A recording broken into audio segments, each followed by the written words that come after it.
First, I have to thank Lindblad and B&H and National Geographic and all of you for coming today. Everything that everyone has said before me is absolutely true, and everything applies. But I would like to talk a little bit about what it's like to be in the field. And a lot of the pictures I'm going to show you today are failures. So I'll show you, I'm going to start out with how I work when I'm in the field on assignment. And then also, you know, when you're thinking about telling a story about travel, one thing to understand is that a place is not necessarily a story. It's all the components of that place that create the story. And I remember, how many of you like to travel? How many of you like to travel and take pictures? All right, then we're all here for the same reason, which is great. But when it comes to working for a magazine like National Geographic Traveler, you have to have certain components that will come together and tell the story. Dan mentioned them, a sense of place. You have to understand light and composition. Art Wolf spoke at length about how he carries with him, when he goes from place to place, all of his history and how that sort of propels him forward creatively. And I don't think that's different from any other photographer's methodology when you're talking about sort of the essence of that. So I chose this story because it was just a really fun story to work on, number one. And number two, it really clearly shows how to approach an assignment. So without further ado, I'm going to talk about how I started Barbados. I had about 14 days. That's about the length of a feature story. That's about how much time you have in a place. So the first thing you need to do before you go is your research. I've heard it from a lot of photographers that they say, I don't want to look at other people's pictures because I don't want to ruin my vision. I don't want to have any preconceived notions. I do exactly the opposite. I want to see what everybody shot. I want to see what the most interesting thing is. The other thing that I'm faced with is oftentimes I have a manuscript that I have to follow. So I have to cover what the writer has already written about. But on top of that, I have to come back with something maybe a little bit less didactic. So after traveling for as many hours on aircrafts and all that, the first thing I do is I hit the ground running, because before I've left, I've done my research. I choose hotels based on what I want to shoot. I try to check the weather forecast so I get a sense of what it's going to be like. So in Barbados, I chose a small hotel in Oistins. How many of you here have been to Barbados? Oh, good, quite a few. And how many of you enjoyed it? Yay! And it's a beautiful country. It's the easternmost island in the Caribbean. It's composed of limestone. It has a 99% literacy rate. It's very safe, so it's a great place to travel. So when I arrived, I checked into my hotel, threw my bags down because sunset was happening. The other thing that was happening was the Oistins fish fry, which was on my list of things to cover. But I had no idea really what it looked like because the pictures online weren't very good. So I walked out of my hotel and right onto this beach, which is called Enterprise Beach. And I discovered that everybody there on the beach was either in the water, exercising. It was just really dynamic. So I just started shooting. Again, none of this was on my shot list, but I immediately started to get a sense of who these people are and what they do for recreation, what defines them culturally. Even though it may seem like a beach scene, you understand these are families that are out in the ocean at dusk enjoying themselves just on a regular evening. So I shot that as I'm walking to the fish fry. So once I got to the fish fry, I met a bunch of fishermen. The other thing, how many of you like to shoot people? How many of you are comfortable with approaching strangers? Not too many. That's something that you sort of have to get over if you want to build a travel story, because the interactions that you form when you're on location really do make a tremendous difference in how your story is going to turn out in the end. It also will impact how you end up interfacing with that country. When I was in Barbados, I met a number of people. The first people I met were these fishermen. Barbados is a very fish-heavy country. You'll obviously, a lot of people fish, a lot of fishing villages everywhere. Oistins is no exception. These gentlemen had made a fire out of just wood that they had found on the ground. They're very poor. They caught their fish, and they decided to just cook it up. So they found a piece of metal, they put it on top of the fire, and here they have fresh mahi-mahi for themselves that they cooked. And again, one thing that you may not have noticed between these two pictures is that I start far away, and then I move in closer. And that's going to be a recurring theme. Sort of moving in and out, talking to people, gaining their trust, explaining to them what you're doing, being transparent, and that level of comfort you sort of have to have in order to gain their trust and then gain access into their lives, which may be only for a few minutes, it could be for a few days, it could end up being a lifetime of friendship. So it's a very rich way to work. The sun had set at this point, and so I went to the actual fish fry, which had started in earnest. And this picture wasn't something that I thought was very interesting, but it's didactic. So part of the approach of putting a travel story together is not necessarily shooting everything that you want to shoot that you think is interesting, but sometimes taking a picture of the sign or taking a picture of something that you think, well, this is what I'm supposed to cover, but I don't think it's a great shot. Somebody else, through someone else's eyes, may think that actually this is the picture that kind of combines everything and makes it work. So this picture ended up running in the story. The person I was supposed to find, according to the manuscript, was this woman, Margaret. And everyone up until this point, and keeping in mind I'd been there for about 2 hours, she was not very excited to see me. And she didn't really want to have her picture taken. And so at that point I just said, all right, move on. Again, when you think 2 weeks, wow, 2 weeks is a long time. It actually isn't when you're trying to shoot every day from dawn or pre-dawn until dusk and into the night and everything in between, and then downloading all those pictures, backing them up to hard drives, doing all that. That's part of the reality of this job, which is makes you really tired at the end of 2 weeks. So I kept walking around this place, which is comprised of sort of, I would say, 2 small streets that are in between the ocean and the main highway. And I found these 2 gentlemen who were doing the same thing that Margaret was doing. They were cooking up fish, and I got to chatting with them, and like Dan said earlier, there's a point where there's a picture that Will Van Overbeek took in, I keep wanting to say Tennessee, but when he was taking pictures of the couple, he waited and waited and waited until they forgot that he was there. And then that's when he was able to capture the moment. That's sort of the same thing, that's a very good way to get good pictures of people, because once they sort of forget that you're there, that's when the magic starts to happen. And these guys forgot I was there, good light balance, all of those elements are there. Oftentimes when you're shooting chefs, they'll deliberately throw things in the fire to get the fire really dramatic. Well, they weren't doing that at all. This is just how they cooked. So that picture ended up running in the story. The other thing that I found was interesting as I was walking around this place was there are all these really beautiful moments of people just sort of watching. There's a road tennis court here. Road tennis was sort of the core of this story, and I'll get into that a little bit later.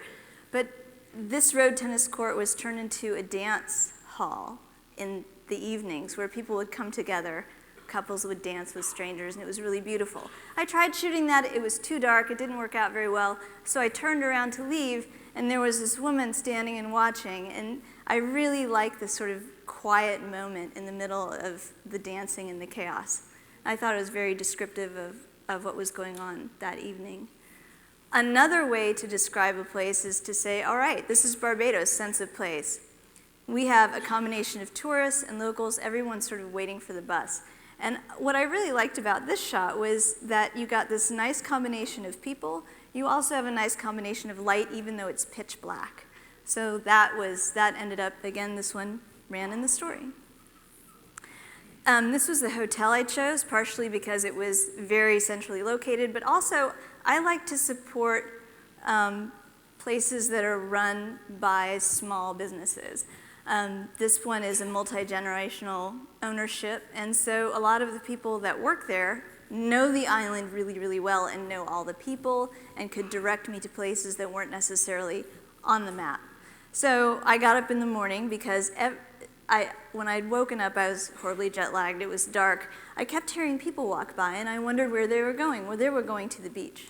So before I left, I thought, well, I've got to follow these people and see what's going on. But I'm going to cover, the light is really nice. It's facing east, good sunrise shot.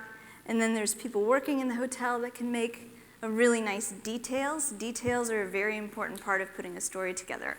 You have to think of it as, when you look through a magazine or you look through a story about a place, you want to have enough variety of pictures.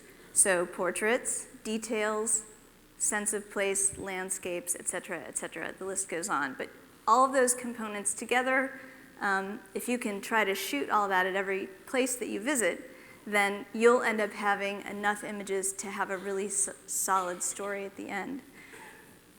It rained a lot while I was there. Oftentimes I'm sent places off season, and it was the rainy season in Barbados when I was visiting. But there's a time of day called Blue Hour, which I'm sure you're all aware of, and it's sort of that time after the sun has set but before it's gotten completely dark.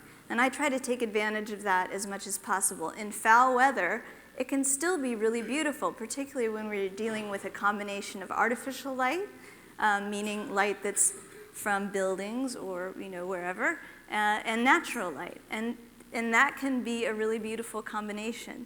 So these two images ended up being really sort of solid pictures to submit for the story. This hotel also had a rooftop terrace. No one was there because it was low season except for this couple. So I went up and I had dinner and took my camera, and while I was eating, I was shooting. So it's one of these things, you're sort of never off. You have to keep your camera with you at all times because you never know when something beautiful might happen, and this happened to be a very romantic moment. And of course I asked permission and they said yes, and then they promptly returned to their meal and ignored me, and that's when the picture happened. So earlier in the day I was talking about walking to the beach. I went to the beach and I discovered that what Bajans do is they like to take a sponge. They don't go and swim laps for the most part. They like to get up in the morning, go into the water with their friends, have a long conversation and talk, and then that's what they do. And it's a great way for them to start the day. And this place called Enterprise Beach, they call Miami Beach, because it's this very calm water. As you can see, it's blue. As I was walking by, these men noticed me with, of course, several cameras dangling around, and the one guy waved, and I snapped a picture, and it ended up looking really, really beautiful. The beach is another place to get portraits, amazingly enough. A lot of people you would think would be uncomfortable having their picture taken when they're half naked, but everyone in Barbados was very happy for that. And as I was taking this guy's picture, he said, "So are you ready?" And I said, "Ready for what?" And he said, "It's going to rain in about 30 seconds. And I turned around, and sure enough, this huge rain cloud was coming, so I dove into the car and I was like, "Thank you so much." And then the weather systems move fairly quickly through there, so I spoke with these ladies who sort of summed up the joy that they take in the ocean around Barbados. They love the water. They go in and they have a sponge, which is indicated by her shower cap. She didn't want to mess up her hair, but she wanted to spend several hours in the ocean. Her name is Maggie, and I owe her a piece of pie because the picture was published and I promised her that. So what else do you think about when you think about Barbados? Rum. And that was another thing I was supposed to cover, and one of the rum shops I was to cover was called the John Moore Bar, and this was it. And I was not expecting this. I didn't find pictures online. I went there and I thought, really? This is the place? Because it didn't seem very photogenic. And one of the things that is important in photography is to never give up. And this is advice I often give to students, because it is very frustrating to go from publisher to publisher and story to story and not get anywhere. I wanted to work for National Geographic my entire life, ever since I was a child. And I made it my goal in life to get there. And I did, thanks to Dan, if he's in here. Thank you, Dan. Who gave me my first assignment.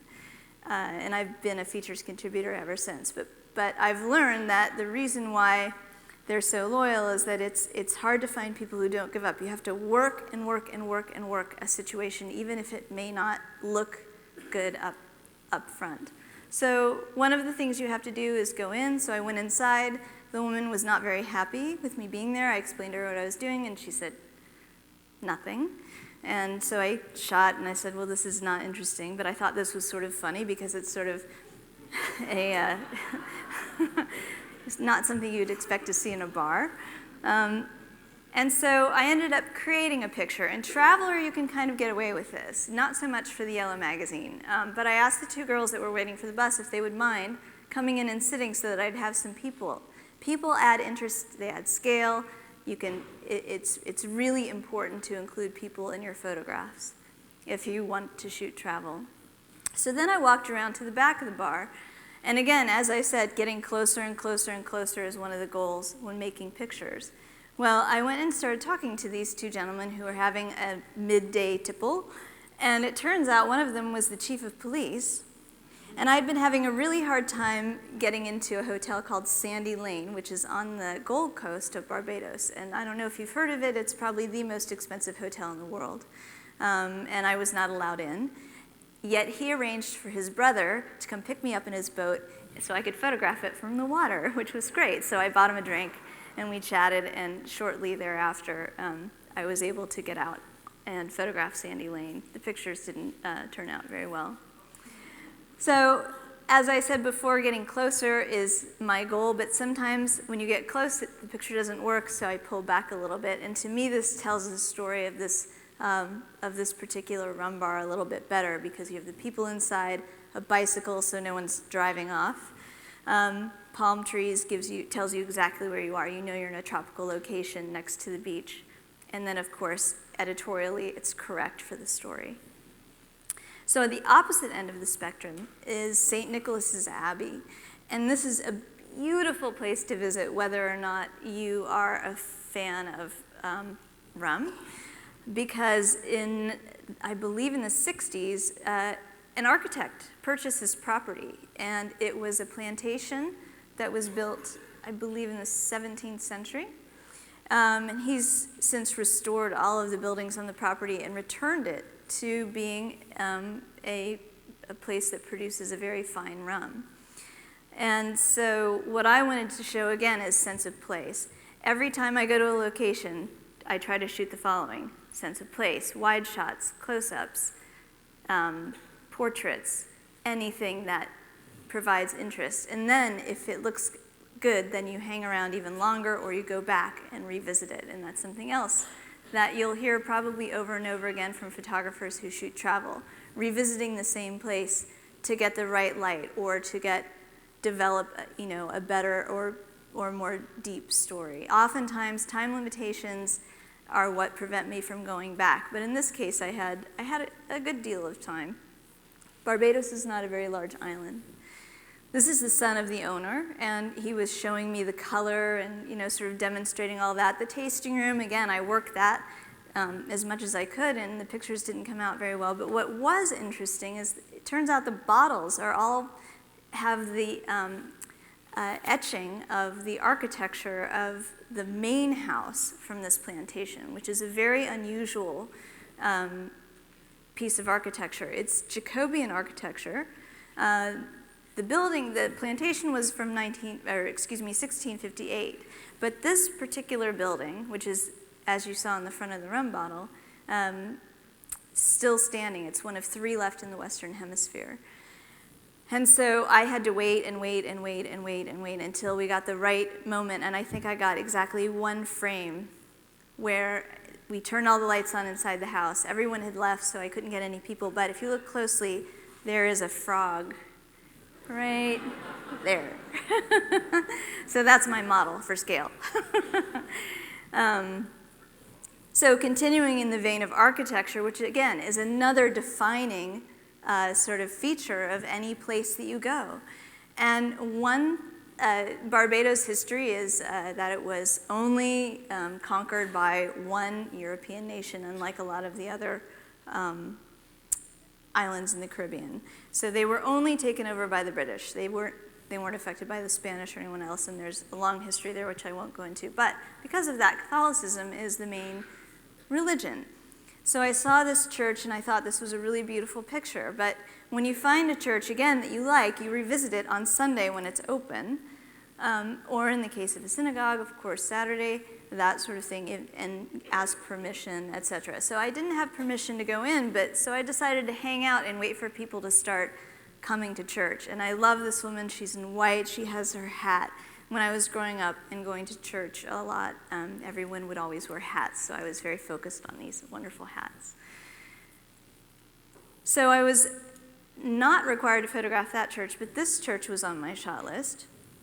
And this is up on a hill, and it's a historic piece of property, and the altar boy was getting ready to prepare for services. And I didn't want to intrude because I hadn't announced to myself. I asked the pastor if it would be all right if I hung around until afterwards. In the meantime, I learned that this place has a stellar view. So again, it was another opportunity for me to photograph the island from a high vantage point. And you can sort of, your eye goes through this image, it takes you through the neighborhoods.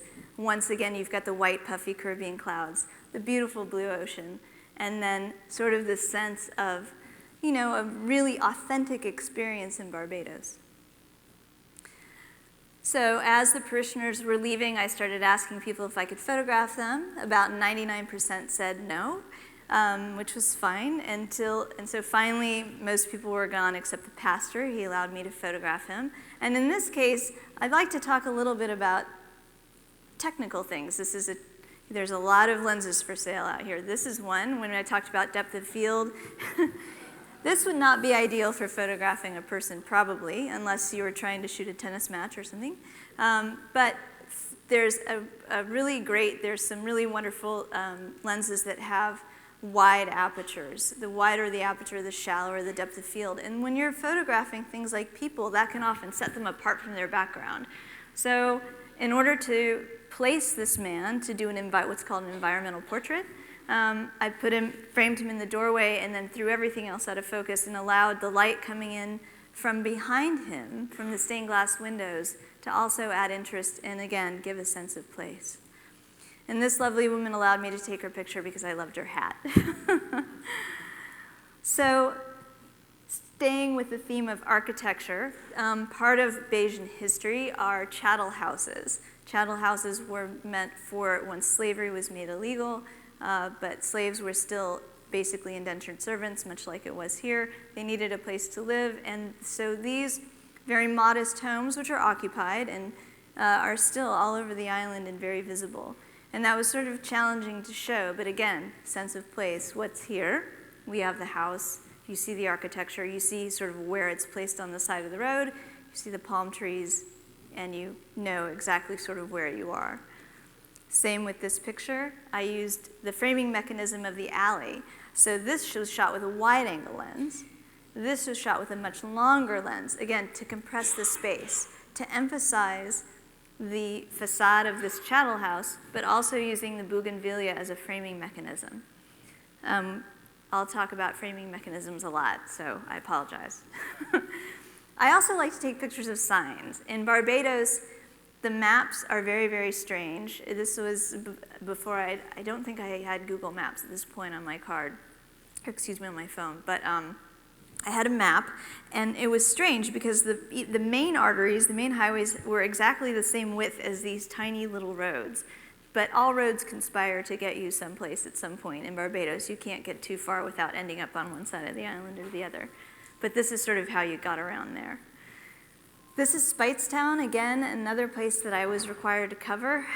It was difficult to photograph here because it was again, off-season, shut down. We didn't have very good weather, but I found if I used the color of the buildings as a way to describe the city, it really actually worked quite well.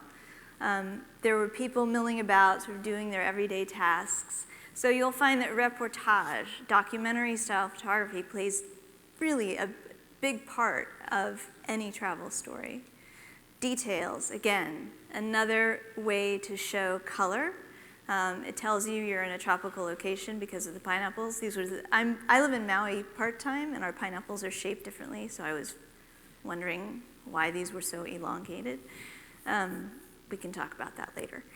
And so I thought this made a very nice, pretty picture, and I asked the man if it was all right. He said, yes, of course. So asking permission is something else. I don't know. I know not very many of you raised your hands when I said, are you okay with talking with people? But gaining permission into people's lives is something that is, to me, very important when I'm photographing for an assignment, because I want people to understand that I'm not doing this to exploit them in any way, that I'm not, I'm trying to document them and share their story with the world. National Geographic has a brand recognition of 99% globally, which I don't think any other publication on earth can claim. But everyone knows what it is. I think I've only run across one person in the last 12 years that didn't know what National Geographic was. So in Speightstown, there was, of course, a Catholic church, and there was nobody around. It was closed, and getting people in the picture, again, is very important. The first travel story I ever shot was for the New York Times. Beth Flynn was my editor, and she said, be sure to get pictures of people whenever you get someplace, because you would not believe how many travel photographers come back and don't have any people in their pictures, and the photos are useless to us. So again, that's another piece of advice that I have carried with me for over 20 years now. So I was inside the church photographing, wondering, what am I going to do? When this woman walked in and decided to water the plants and then walked out. So it ended up running in the story and being a useful picture. Again, it describes the place, it describes the religion, it describes the people, and it makes a very nice interior. I was also assigned to photograph the Gold Coast. I talked earlier about trying to get into Sandy Lane, which was impossible. And so I had to punt, and the weather was not cooperating very well. So I started walking up and down the beach. And I came across this artist who was making these little figurines out of wire. The plinth is made out of Bondo, and he explained to me that each one of these represented some piece of Bayesian life. So you have a woman carrying fruit on her head, someone playing the steel drums, a fisherman, and all of that. But what I wanted to talk about with this picture a little bit is about lens length and why you would choose certain lenses for certain things. So the people in the background, if you can't tell, the ones on this side over here, those are people. I was waiting for people to come into the background.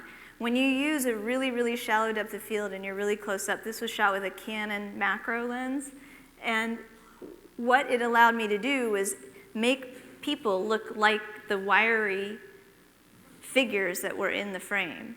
So that was, again, very purposeful. I waited for people to come in so it just wouldn't be a tree with a white background to add interest and composition.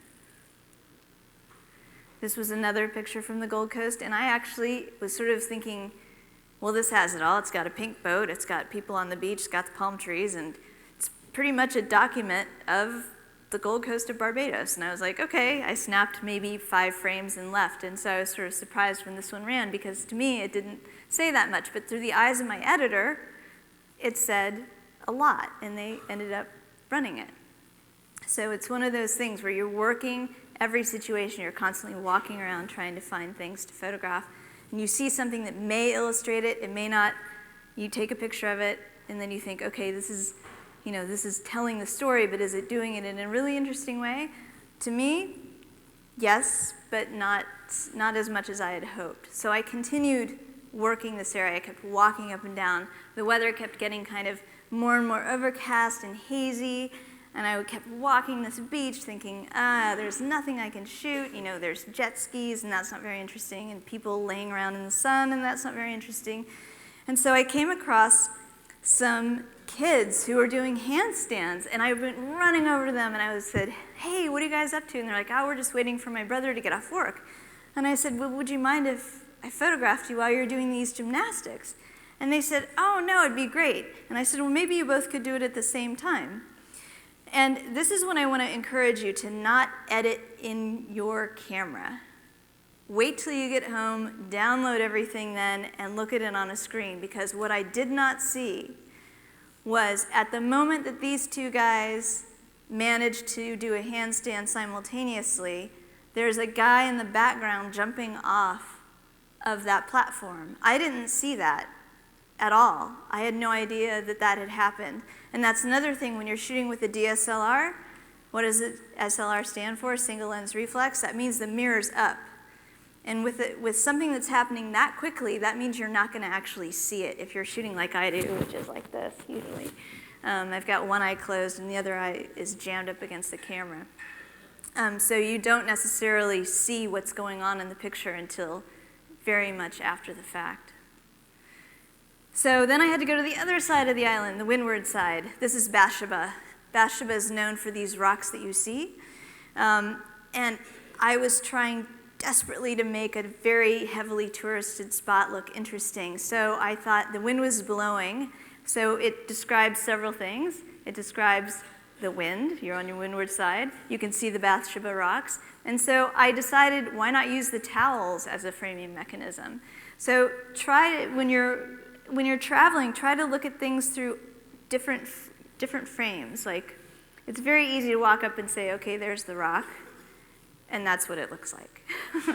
And I tried shooting this rock every which way. So this is a rock with a surfer in the background to try to show scale, and I'm shooting it in the late afternoon light. Here's a pretty lady walking by with a white hat. That didn't really work either. But what really worked was this picture. And the reason why it worked is that, again, it describes Bajan life. What do they like to do? I learned from Oistins and Enterprise Beach that they like to have a sponge. So on the weekends, after work, people go down to the beach and they just sit in the water and they have these conversations. And it ends up for some really wonderful pictures. They're protected. Bathsheba, of course, being on the windward side, this is a very famous surf spot called Soup Bowl. So there's big waves coming in, and there's nothing to block it because there's no landmass to slow the force of these waves down. But the rock formations allow for these tide pools, and people just go and they sit and chat, and it's ended up being the perfect description of the Bathsheba coast. Again, back to hotels, that's something that I have to cover a lot of, which sounds like a really boring thing, but oftentimes it's not. So I try to book these really small places where I can stay that I might have an interesting experience. I was literally covered by this point in over 186 mosquito bites, and there was an outbreak of dengue fever going on. So when I woke up in the morning there, I had put the mosquito net down and I opened my eyes and it was just covered in mosquitoes, and I was like, ah! So I was thinking, I don't like this place at all. This is terrible with the mosquitoes. And you'd think with the wind it would blow them out, but we were just far back enough from the ocean, from the edge of the ocean at this particular property that was covered in mosquitoes. Not the least of which were attracted to my disgusting clothes at this point because I had been working for a week and a half and sweating profusely and, well, anyway, you guys know how that goes. So I hid all of my equipment and all of my luggage, and I asked the woman who was cleaning my room, I said, hey, would you mind being in the shot? Again, trying to get people in the picture, and she's like, oh, that would be great. I said, you mind lying in the hammock? She's like, not at all, sounds great. So she volunteered to be my model, and again, this picture ended up running in the story. It shows sort of what happens in a lot of properties that are next to the ocean. You've got everything rots. I live in Maui part-time, and literally everything rots, even though we're in a condominium that's got, closed doors and air conditioning and all that. All of our electrical goes out every couple years because it just rots everything. The way they deal with it here is that they whitewash the walls. So this actually ended up being a very descriptive picture, even though it's not something that you would necessarily photograph if you were doing a travel story on Barbados. Then I discovered the property next door, and I was like, why didn't I find this before I left? This is called the Atlantis, and it's absolutely gorgeous. And this picture was, I use a bubble level, a 3-way bubble level on my hot shoe. I shoot everything, in case you haven't noticed, for the most part with available light. Those three-way bubble levels, if you're a travel photographer and you shoot architecture, are invaluable because you stick that on there, and even if you have a ball head, regardless of what kind of tripod you're working on, your lines are always going to be straight. I sort of have a type A personality. I like my lines straight. And since I'm not traveling with a 4x5 and I can't do a lot of corrections, that bubble level, it's like $4. I carry 3 or 4 of them in my kit because I'm dropping them and then they shatter. But they are invaluable, and it's what allows me to take pictures like this, which are nice and symmetrical, colorful. You can get some good light balance inside, outside. And then I looked out the window, and I noticed, of course, it's a fishing village. I can't forget to shoot that. So I went, I'm sort of mixing up the time. This is not a very linear presentation, but the point is I saw these fishing, and I thought, tonight when I come back, I'm going to go see what's going on. Well, it turns out the kids come out in the evening to fish, and so it was wonderful to see these kids at dusk, the silhouette of the rocks, again, very descriptive, very atmospheric, good sense of place. And also this man who was sitting there on the rocks just hanging out. I mean, it was wonderful. I love how the people of Barbados just really, really love their country. They love sitting by the water. They enjoy eating the fish that they pull from the sea. It's just a wonderful country. So the other thing I had to photograph was surfing, which was like, yes, surfing. And then I thought, I don't get in the water because I've got to be on land. I had a little water camera with me, but the surf wasn't that great. So I had to photograph Zed's surfing school. And some of you may have seen a picture from this take. So I'm going to walk you through quickly about how I got to that picture. So I photographed Zed. This is Zed. And his surfing school. Here it is. And then this is one of his surf instructors going out to sea, which I actually thought was a pretty lovely picture. But again, it wasn't really telling the story of a surf school. So the surf lesson was starting, and when you take a surf lesson, you start on land. And I thought, well, here's this really good-looking guy, so I'm going to hang out with him for a little while. And I asked everyone's permission, again, before I start to shoot. I say, hey, this is what I'm doing. Just ignore me, and they did. They did a very good job of ignoring me. So here he is telling him what to do, not very interesting. I'm like, well, yeah, he's got a great body, but I don't know, it's not good. Well, this is getting kind of better. And then he left. So he split to go get his board because they were all going to practice their pop-ups while he went to get ready to take them out into the water. So this is the first shot, and at this point, I'm actually physically lying on the ground and trying to keep my camera so that I don't have any intersection with the land and the horizon line. I don't know how many of you pay attention to that when you're looking through the camera and you'll go down or up or kind of sideways, so that Art Wolf had a picture that he showed earlier of these fishermen with their nets. And I know that the picture would not have been the same if 2 of those cylindrical fishing nets would have been touching in terms of, visual. He probably moved slightly to the left or to the right to prevent that from happening. And when, as a photographer, you start to see these things and being like, wow, that's what really makes that a successful picture. So for me, it was making sure you could see the ocean behind, that was not going to interfere with the land. So here they are trying. It's not really happening. I know that some of these people together, some are not. And, okay, that doesn't work. Well, that doesn't work either. So my point is that through all of this, I've taken hundreds of pictures at this place at this point, and absolutely none of them are fit for publication. And then this happened. And I mean, really, to have a moment in time where you don't have flash photography, you have this beautiful scene that looks like a diorama. And I saw this in the camera after I had sort of reviewed everything, and I thought to myself, that's it. That's the picture. I just knew it. So I sat and I waited for them to finish up their surf lesson and get out of the water. And I said, excuse me, sir, you're really recognizable in this picture, and can I get your address and information because I need your permission. I'm fairly certain they're going to publish it. It did turn out to be the opening page spread. He said, oh, yeah, my name's so-and-so. Yeah, it's funny. I live in D.C. and I'm an attorney. And I'm like, oh. I'm like, whew. really glad because this is won many awards. It's been all over the place. And then it turns out he's staying at my hotel. I was like, yay. So anyway, so I'm going to wrap up with what the story was really about, why I went there, which is road tennis. So road tennis it originated in Barbados. You could say it's the only endemic sport to the country. And it started in the 30s because slavery had been outlawed, but still black people were not really allowed into the tennis clubs, nor could they really afford to join.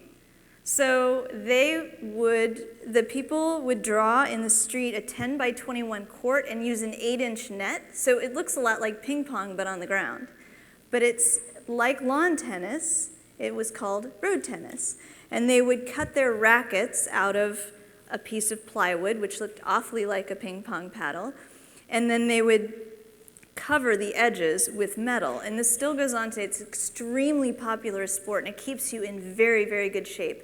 There is no clothing required. You don't need special shoes. So it's a really great sport. They play with balls that they would collect from the tennis clubs that were discarded, you know, the balls that have the felt on the outside. So they peel that felt off. And when I was talking to the guy that was my, fixer, my guide for this part of the story, I was like, well, we could start a fundraising thing because I live in Maui and they throw out these tennis balls. I was like, we could call it Balls for Barbados. And I'm like, oh, why did I just say that? That was not a good idea. You don't need balls, really. And then it was like, oh, this is getting worse. So I had to just be quiet. But anyway, so this is what it looks like. But I can't show like a big Coca-Cola sign. So I thought, well, maybe there's this thing. Oops. There's this big thing over here I thought I could stand on. So I climbed up on that big wooden thing, and okay, that's not a good picture. But then I started to think, how can I describe what this is? And again, I went from using a super wide, like 24 millimeter lens, and I started shooting with a 200 millimeter lens from way back. And what it does is this really describes the people in the neighborhood. There's a woman sitting, she's looking out the window. The 3 people in the back are waiting to play because like tennis, it scores the same thing. The person that, gets kicked out, then the next one comes, and so on. So then because the road tennis is so popular, it is everywhere. It's in the poor neighborhoods, the wealthy neighborhoods, and everyone plays it. So this is one of the tennis clubs that's sort of up higher in the country. And this is the one I really got a chance to work on. I got to work the place. The guy that was my fixer, who was helping me, introduced me to everyone. He knew everyone there. He's a road tennis player himself, very enthusiastic about the sport, explained everything to me. And so people were like, hey, how's it going? And then just ignored me. And that was the best thing that happened because I was able to get wide shots, details like this, where I thought, well, maybe I should, again, trying to work the whole scene. So I'm showing you a lot of pictures that didn't make it, that aren't good pictures, to show you how to get to a better picture. So then there was this little kid, and he was showing off his skills. He's doing one of these things, and I thought, that would make a really great picture. And I said, hey, would you mind if I took a picture? And he's like, no. And then he started playing with the paddle, and I was like, oh, this is kind of nice. And then this happened. And I was like, yes! And then it's sort of like when you get that shot. He's smiling, which I didn't tell him to smile. He's just naturally happy. And then the ball comes up and blocks one eye, and it was like, yes. So then I thanked him and moved on. And then I started working with the bleachers. I was talking about framing mechanisms earlier with the towels on the beach, and I thought, what would it be like to look through the bleachers? Because everyone, again, is hanging out. All of these men are built because they play this extremely physical game. And I thought, wouldn't it be interesting to start photographing them and showing their musculature, these like shirtless men. I mean, I don't get to do this very often, so it was really fun. Usually it's all ladies, so anyway. So I thought, what would it be like to use this man as a framing mechanism? And he turned around and glanced at me, and I was like, hi, I'm just photographing your shoulders. They're really nice. He's like, thanks. And I said, you don't mind? He's like, oh, no, it's okay. And I was like, cool. So I kept working, and I thought, this sort of is a nice picture. But really, when it came down to it, I used him as the framing mechanism, his arms, to show the activity in the background. And I waited and kept shooting. And you find yourself when you're shooting sports or anything that has a rhythm to it that you can time it. Because again, if you see it, you didn't get it. if you're shooting with a DSLR, because the mirror is going to be up if you captured that frame. So then I thought, what's my other rule? Get closer, get closer, get closer. So I'm shooting with, again, I can't remember if this is a 16 to 35 or the 24 to 105, but it's pretty wide. It's somewhere in between 24 millimeters and 35 millimeters, which means I'm very, very close to this person who's like, doesn't care that I'm there, and he's got all this strength, and he's whacking and down, and I thought, okay, well, I'll try getting a little closer. And I'm like, oh, okay, I just almost lost my camera there. And then I thought, but that's not really the shot. But I was timing it so that I could get that tennis ball hitting the racket. And so I finally got it. And that's when I decided I had pushed my luck just far enough. So I met this couple at the Peach and Quiet, which is another hotel I was supposed to photograph that was completely under renovation. So we sat and had tea, and this told me all this interesting history. And they said, have you been to the horse races? And I said, no.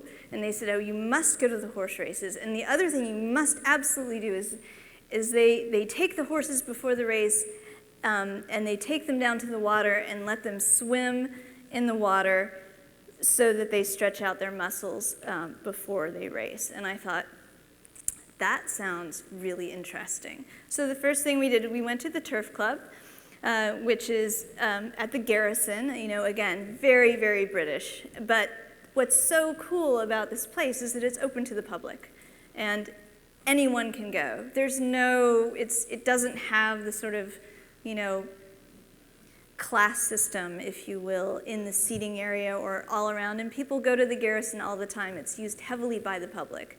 Once again, Bayesians are very, very fit people. They like doing things like this. So they were having their Sunday barbecues, and I thought, well, I'll start photographing the horse races from up here and see if I can catch some of the architecture of the Garrison and maybe do some portraits. And I asked this woman if I could take her a picture because she's just so stunningly beautiful. And then I used, again, talking about framing mechanisms, I went into the infield and started photographing the jockeys, and then the owners with their trophy wives and the, sorry. Oh, I shouldn't have said that. But seeing their horses before the race and all that, and then photographing the race. I didn't realize that this, the ring that separates you from the horses is not made out of metal, it's made out of PVC pipe. I was like leaning over, and all of a sudden I was like, oh, I'm going to knock this over onto the horses. So I got my shot, and again, pushed my luck just far enough and got the picture. I like this in many ways, not the least of which for the light, for the fact that the horse is completely off the ground, and then you have people looking all over. So you've got foreground, middle ground, background, this very nice atmospheric shot. And the next day I got up at 2:30 in the morning and drove back to the Garrison to see if what she was talking about, the nice lady from the Peach and Quiet, was true. And indeed it was. In the complete darkness, all I heard was kerplop, kerplop, kerplop, kerplop. And then out of nowhere, out of the darkness, emerged these horses, and I couldn't see anything. And so I thought, this is true. I mean, this is really amazing. So as they were walking by, I said, hi, and they're like, yeah, whatever. And we'd keep walking. And so finally, the light started to get light enough where I could see things, but it was still too dark. And this is, again, another example, and my final example, of how you work a scene, how it takes a lot of time and energy and effort to really get that picture that works. And it takes a lot of patience, and it takes a lot of getting up in the middle of the night and going to bed in the middle of the night to do it. But that's how it is. So the groomers were bringing them in, the horses, into the water one by one. And I thought, well, this is sort of nice, but I was looking at the reflections, and I thought, well, but the boats are sort of distracting. What if I got in close? It was still so dark that the background was blowing out a little bit, and I didn't really care so much for what was going on with the boats in the background. And then the light started to get a little bit better. And then I started to see the patterns of the horses and the groomsmen in the water. And at this point, they're completely ignoring me. And I'm on the beach, and I've got two cameras. Again, one with a wide-angle lens, one with a long lens. So I'm sort of going back and forth, the wide, and I'm kind of wading into the water a little bit, and then coming back out and shooting with a long lens to try to see, well, maybe I'll use the boats as a repetitive, pattern, and then all that. And then I actually started walking into the water, like completely into the water. And that's when it started getting much more interesting. Again, getting closer. I didn't have a water housing, but who needs a water housing? As you can see, the water is very clear. The one thing I didn't like about this vantage point, which was sad, was that ugly building in the background. So I thought, well, maybe I'll start focusing on portraits. Because obviously, these groomsmen have a relationship with the animals. They love one another, and it's very sweet. They also love the salt water. Of course, Salt Licks, duh. So at this point, I'm sort of up to my waist, and I start making, the light starts getting good, and I start getting some really nice portraits of these groomsmen with these absolutely magnificent stallions. And then I just gave up and went all the way up to my chest in water and just said, all right, this is how it's going to be, and if I lose it, well, that's how it is. But that's when the light started to get really good. And in the Caribbean, at sunrise, it goes fast. I mean, you have maybe 30 minutes of shooting time, and I was getting towards the end of that 30 minutes. So I started using, again, I've got literally hundreds of these, so I'm going to spare you. But it was just so pretty. As you'd notice, like the color of the man's skin would match the color of the horse's skin, and then the reflections, and then you could see into the water, which was unfortunate because then I realized the horses were actually duking as we're in. I was like, oh, I gotta go have a shower after this for sure. And then I found a really nice composition, and I stayed with it until I got this shot. And this was the one that ran, and it's, to me, it ended up being the picture that described the scene, sense of place, people. You have actually something that's unusual. I mean, I've tried finding other pictures of this, and I can't still find them online. Mine keeps popping up on Google. I'm like, yes. So, thank you. Whether you're a hobbyist or a professional, B&H has the answers to your questions. Experience a world of technology at our New York City Superstore. Connect with us online or give us a call. Our staff of experts is happy to help.